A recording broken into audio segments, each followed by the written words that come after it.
কিছু মানুষের মেন্টালিটি এতটাই নীচ আর জঘন্য, তাদের ভাষায় প্রকাশ করা যাবে না, জানো তো। এই ধরো আমার একটা কথাই বলি। আমি আগে আমার লাইফের অনেক কথাই আমার ইউটিউব বা ফেসবুক সব জায়গাতেই শেয়ার করেছি, কিন্তু আমার মা খুব বকাবকি করে। তাই জন্য আমি ভাবলাম ঠিক আছে, মায়ের কথা না হয় শুনি, সত্যি কথা আর বলবোই না মুখের ওপর। যেহেতু সত্যি কথা মুখের ওপর বলে দিই আর জবাব দিয়ে দিই, ওই জন্য না আমি অনেকের কাছে বড্ড খারাপ।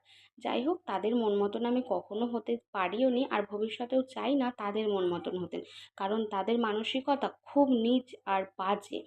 তো ওই জন্য আমি তাদের থেকে দূরেই থাকি আর দূরে সরেও গেছি। কখনো আর তাদের সাথে একসাথে হতেও চাই না, তাদের ভালোবাসাও পেতে চাই না।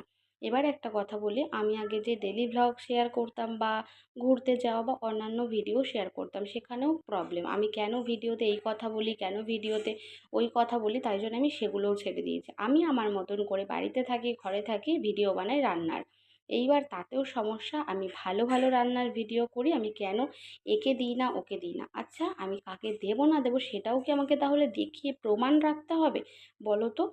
কিছু মানুষ এত নোংরা মানসিকতার, আমার তো মাঝে মাঝে মনে হয় তাদের মস্তিষ্কের কোনো প্রবলেম আছে, না হলে কেউ এতটা নীচ মানসিকতা হতে পারে না। আর বলে না, একটা মেয়ে একটা মেয়ের শত্রু, সেটা অবশ্যই আমিও মানি, অনেক কিছুতে প্রমাণও পেয়েছি।